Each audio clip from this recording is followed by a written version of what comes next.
Hierdie tas is leeg.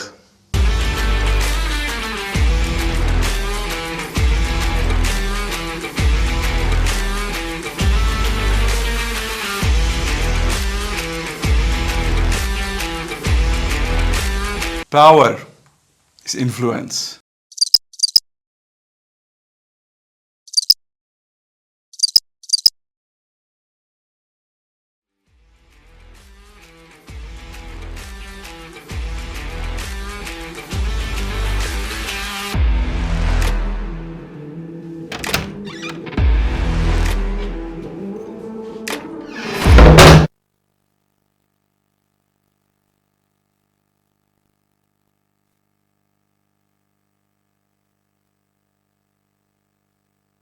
En nou, dis die laaste ene wat ons so deur die deurgeloop gaan kan kom. Miskien op 'n dag soos vandag wat die koudste dag is en die langste nag en al daai goedjies en dis Vadersdag, dink ek wil 'n ou nie noodwendig oor werk praat of dink nie, nee, dis vakansies om die draai, kan ons nie eerder vakansie dink en praat nie. Maar laat my toe net om die reeks af te eindig waar ons wel oor die werksplek gepraat het en oor hoe die Here voel oor jou werksplek. En ek weet, ons in hierdie tyd praat ons nou met van ons vennote en ons hoor, jy weet, ons hoor die uitdagings wat daar is, die realiteite van wat gebeur binne daai werkspasie, maar is dit dan nie so dat die Here juis wil inspreek? Juis daar waar jy nou is en waar jy dit beleef, miskien gaan dit great, ons bid dat dit so sal wees vir die meeste van julle, maar kan ons 'n oomblik vat en net sê, Here, goed, U het vir my hierdie werkspasie gegee en U het my geroep om te funksioneer binne dit. Hoe lyk dit en wat is U woord rondom dit? So die tema vandag, so ek kon aflei die video uit, praat ons oor impak. Impak en die invloed wat die Here ons roep om te hê in ons werksplek. Nou, anders as die video, die kultuur wat van ons dag skep hierdie illusie dat dit is hoe die prentjie moet lyk. Jy moet, as jy wil invloed hê, nee, dan moet jy mag hê. En jy moet in 'n magsposisie wees. En hoe harder jy kan skree, hoe meer invloed het jy. Maar as 'n ou dink al vir 'n oomblik aan dit. Jesus was nie 'n politieke leier nie. Jesus het nie eers 'n amptelike godsdienstige titel gehad nie. Sy disippels het hom rabbi genoem, maar hy was nie priester of hy het nie een of ander rol of funksie in die tempel vervul nie. Hy het ook nie 'n weermag gelei nie. Maar as ons terugkyk in die geskiedenis, was hy die mees invloedrykste man, mens eintlik, in die hele geskiedenis. En hy kom, en in sy bergprediking praat hy met sy disippels en van die ander mense daarna, maak hy 'n statement. So Matteus 5 vers 13 tot 14, hy sê, julle is die sout van die aarde, en julle is die lig van die wêreld. Waarvan praat Jesus hier? Hy praat van invloed. Kom, dink gou, wat doen sout? Sout geur kos. Het jy al ooit kos geëet wat geen sout in het nie? Nee, dan proe dit net nie lekker nie. Sout het hierdie vermoë om geur te bring. Sout het 'n vermoë om te preserveer. Dink biltong. Okay, 'n vleis sonder daai sout die biltong gaan nie dieselfde proe nie, ek beloof jou. Okay, dink 'n reinigingsmiddel as jy sere het of seertjies in jou mond het. Sê die dokter, spoel met soutwater uit. Bring 'n reiniging, 'n gesondmakingsmiddel dan ook. En lig is dieselfde, lig, soos as jy 'n flitslig of jou foon se lig aansit in daai tyd, was dit nou 'n lampie wat hulle aangesteek het, en is in 'n donker omgewing, dan verander dit bring 'n invloed, dit bring lig in 'n plek in wat jy nie kan sien nie. En skielik kan jy funksioneer rondom jou. So waaroor Jesus hier praat is, hy sê, as jy my ontdek het, as jou koning, as jou Here en jou saligmaker, moenie net sit en wag tot ek terugkom nie. Hy het nie vir sy disippels gesê, okay, gaan dan nou, en gaan wag tot ek eendag terugkom, en maak net seker julle is okay nie.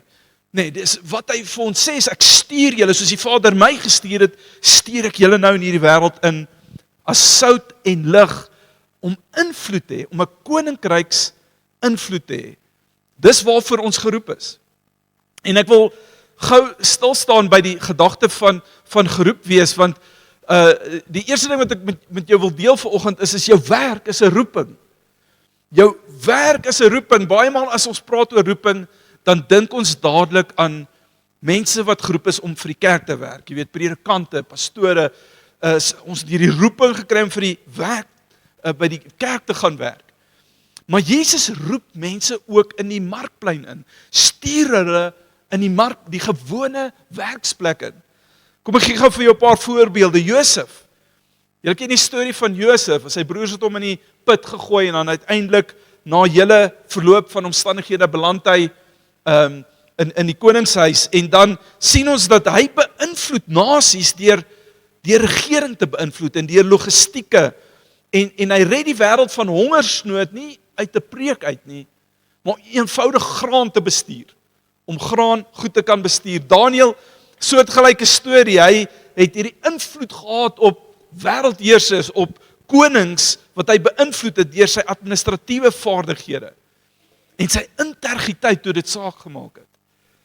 Lydia, as jy haar nie ken nie, is hierdie vrou in die Nuwe Testament, is 'n sakevrou gewees. Sy het purper verkoop, purper kledingstukke. En sy was hierdie sakevrou wat haar besigheid en haar gasvryheid en haar huis gebruik het as 'n platform waaruit die kerk uit kon geplant word. En Paulus het baie by haar tuis gegaan ook. Gewone mense wat in die werksplek opgestaan het en toegelaat het dat die Here daai werksplek as 'n roeping gebruik. Nou hier's wat anders is, as jy verstaan dat jy geroep is, dan verander dit alles. Dan is dit nie meer die plek waar jy net geld verdien en moet swaar kry en al daai stres dra nie. Dan is dit ietsie wat jy doen vir die Here, dan verander dit jou beweegrede oor hoekom jy instap op 'n maandagooggend.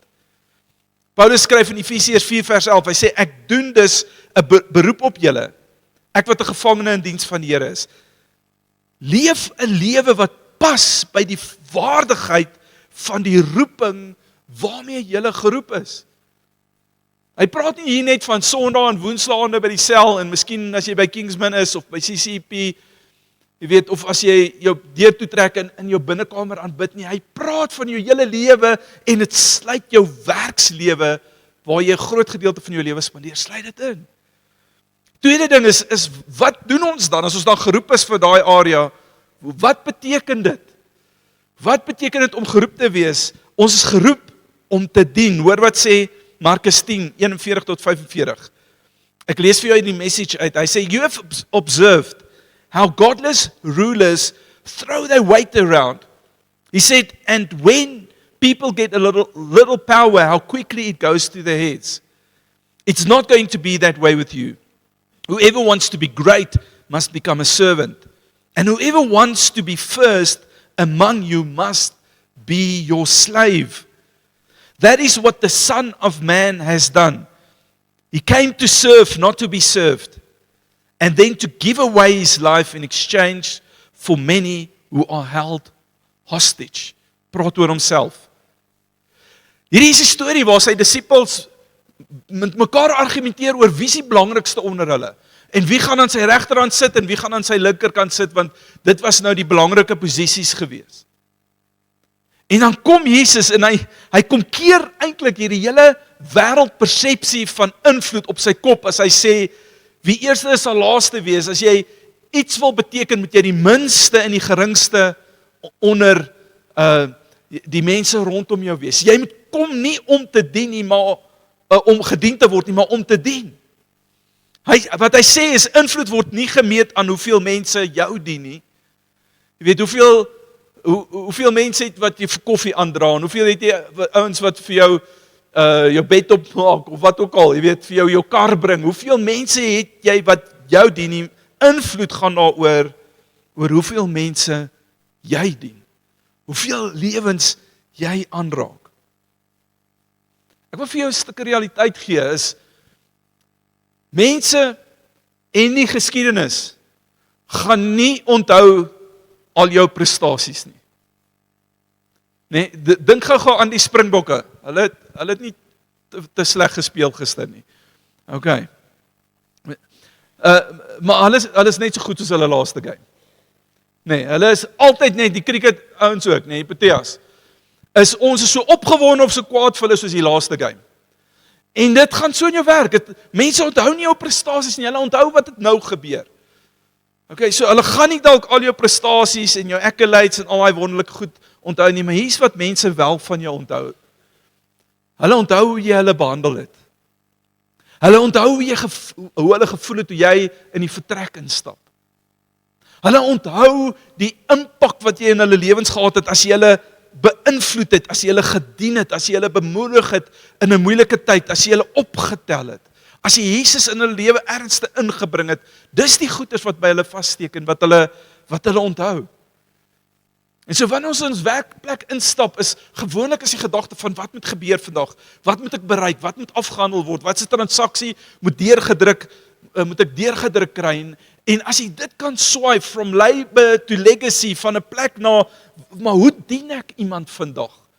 Hoe stap ek in my werksplek in, en ek bemoedig en ek tel hulle op 'n manier wat hulle floreer?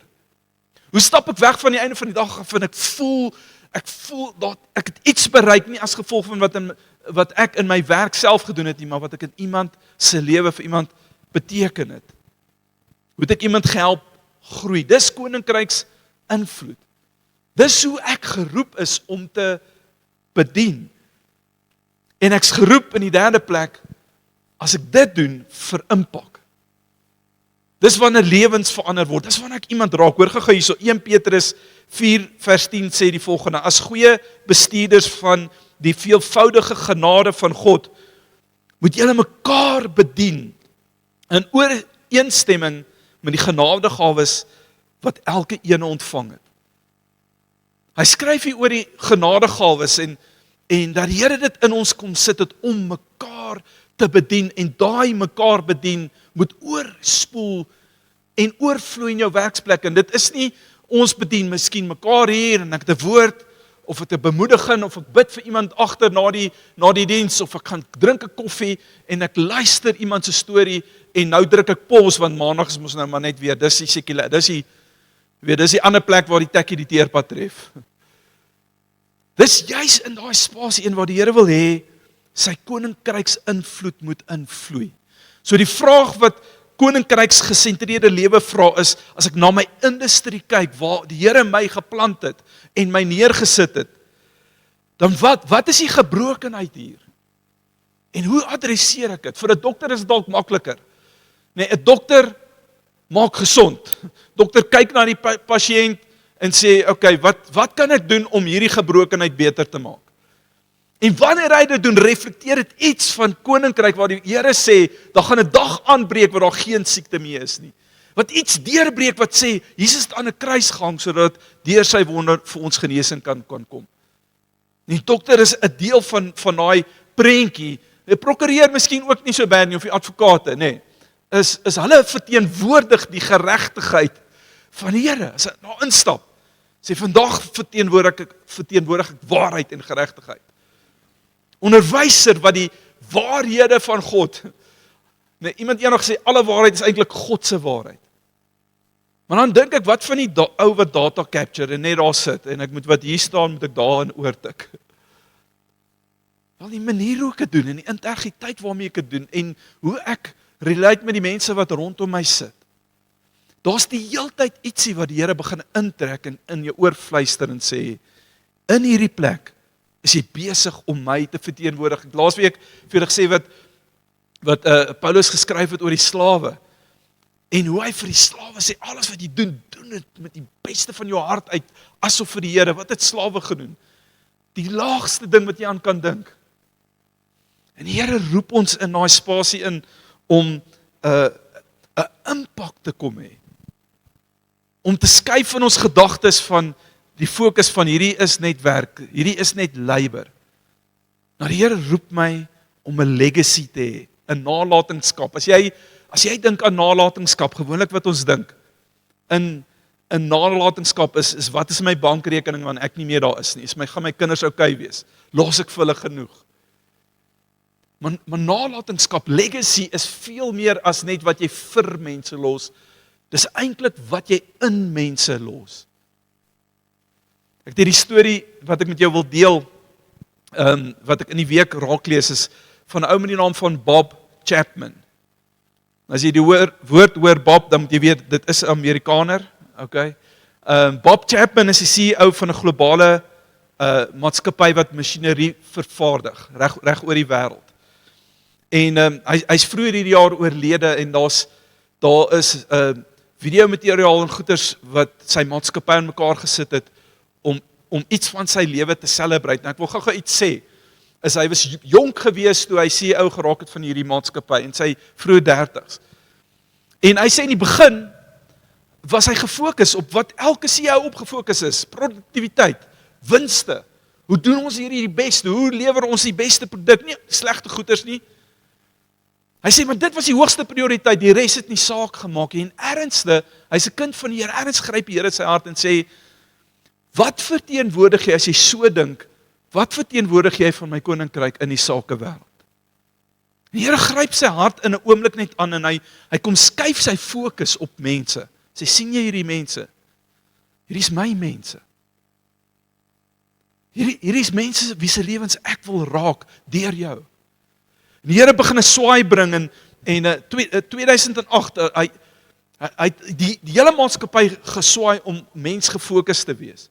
2008 toe kom een van die groot toetse is 'n wêreldfinansiële krisis en die stokmarke duik en ons klomp goed wat verkeerd loop. Hulle verloor 30% van hulle inkomste verloor hulle binne kort tydperk.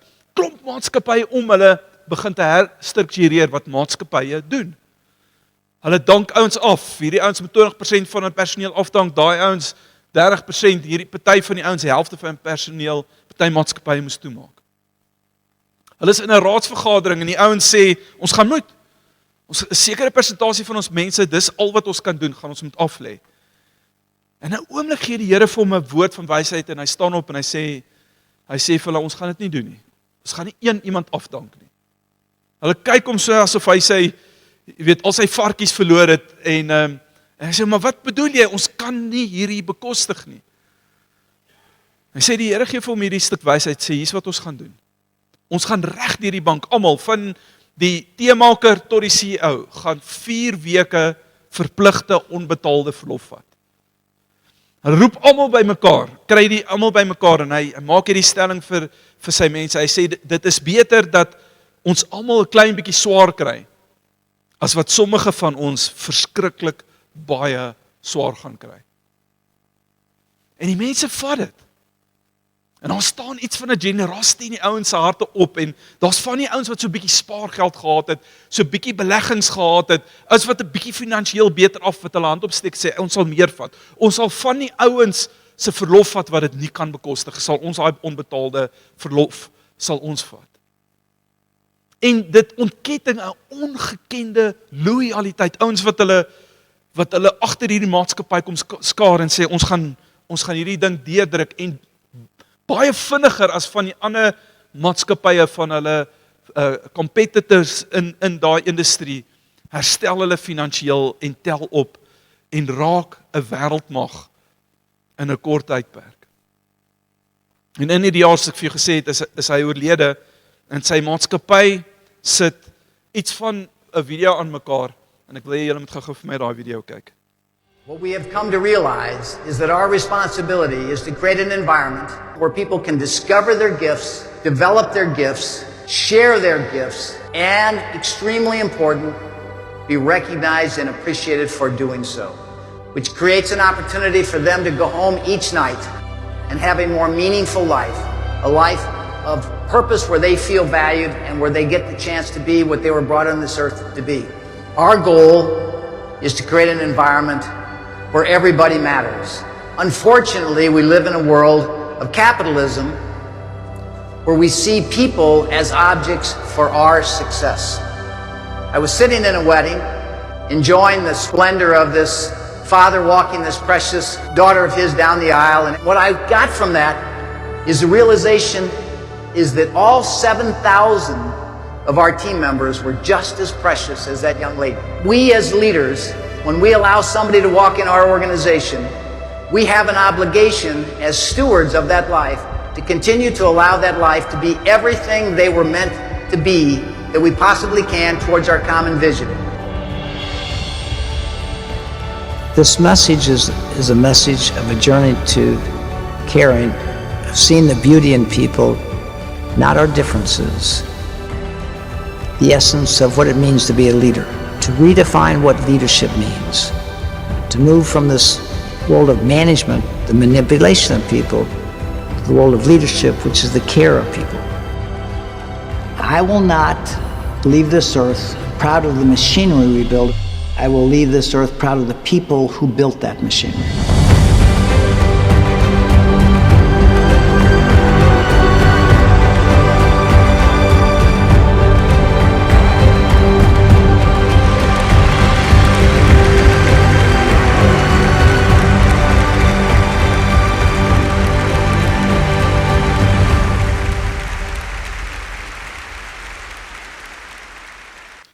Dit is legacy. Ons celebrate Vadersdag vandag en vir elke pa is dit wat ons jou toe wil inspireer vandag is, wat is die legacy, wat is dit, nie wat jy vir jou kinders los nie. Miskien kan jy baie finansiëel vir hulle los, miskien kan jy niks los nie. Maar wat jy in hulle los, is wat vir die res van hulle lewe by hulle gaan bly, is wat hulle in jou kleinkinders gaan los. Mamas, enkellopendes, as jy hier sit vandag, is daar's 'n legacy waartoe die Here jou roep. En hy roep dit spesifiek ook vir jou werksplek. John Maxwell sê die volgende, hy sê, every person that passes through life will leave something and take something. Leave more than you take. As jy môre by daai werksplek instap, ek wil jy moet gou op jou voete staan. Jy kan gou opstaan, ek wil jy moet gou opstaan. As jy môre by jou werksplek instap, wil ek jy met jou hart beleef, thank God it's Monday. Nee, ek gaan nou teen die kultuur. En ek weet jy voel dalk nie so nie, man, ek en Renée praat mekaar, ons verlof lê ook hier voor die deur, ons sien uit daarna, okay. Ons sien ook uit na naweke, maar kan ek vir 'n oomblik jou in die oë kyk en sê, die Here sien uit na wanneer jy maandag voor jou rekenaar gaan sit, wanneer jy hom oopmaak, wanneer jy julle boeke oopmaak. Nee, dis ook amper verby. Wanneer jy voor jou klaskamer gaan staan, as jy in jou bakkie klim om na daai site toe te ry, as jy met die kliënt hier voor jou sit. As jy besig is in daai oproep of in daai meeting is, daar's die Here teenwoordig daar. Kan jy dit hoor vanoggend? Kan jy dit beleef vanoggend? En hy, weet wat die incredibelste ding is, hy stuur jou daarin, nie vir my of vir Marius of vir enigiemand, hy stuur jou in daai spasie. As jy 'n tuiste skepper is, hy het jou gekies in daai plek om daar 'n verskil te maak in jou kinders se lewe, want hulle so crazy gaan. As jy die beste mamma of die beste pa om dan daar te wees.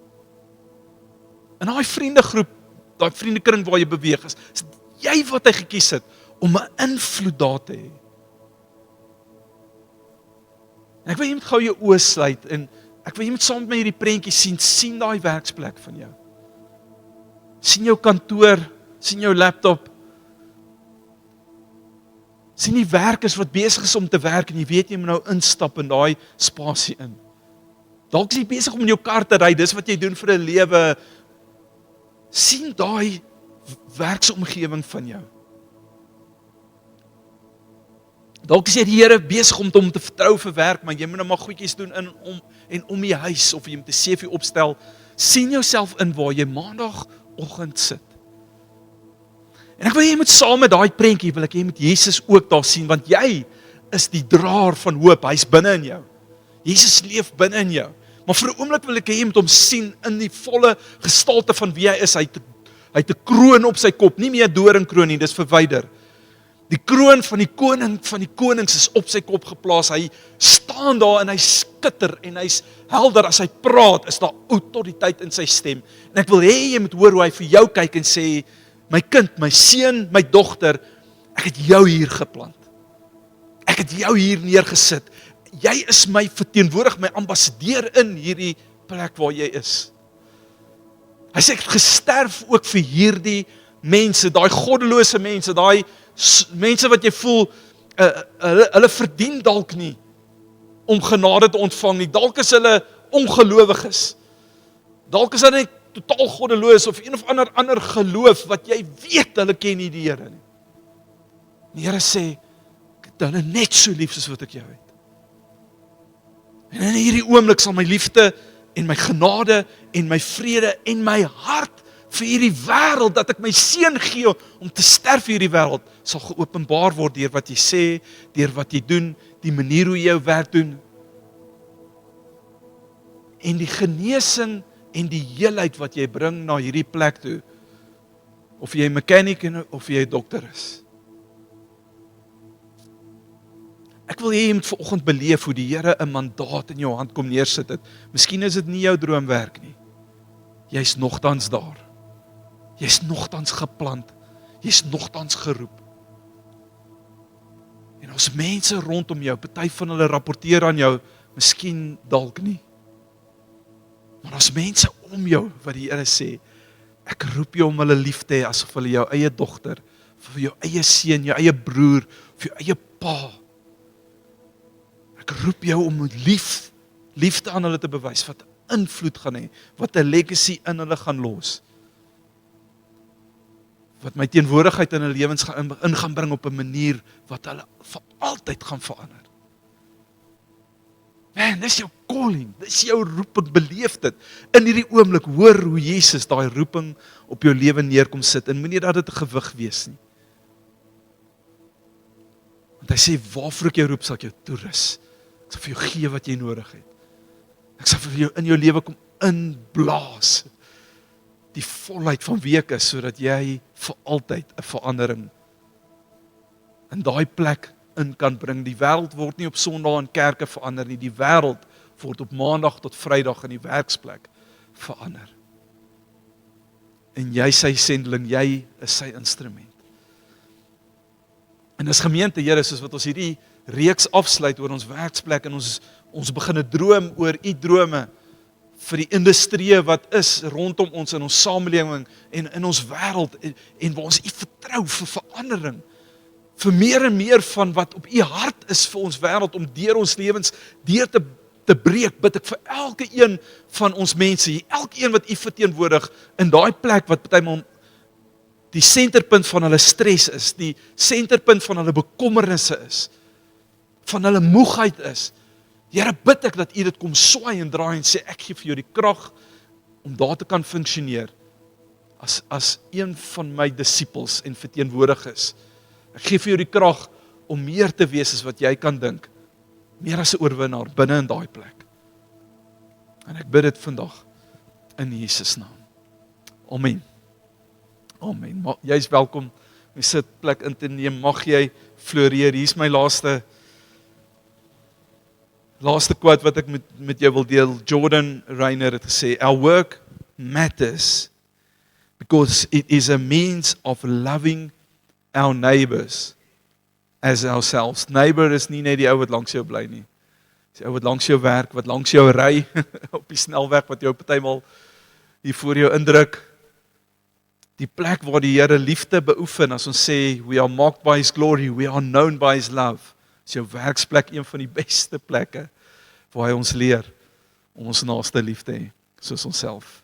Dankie Marius.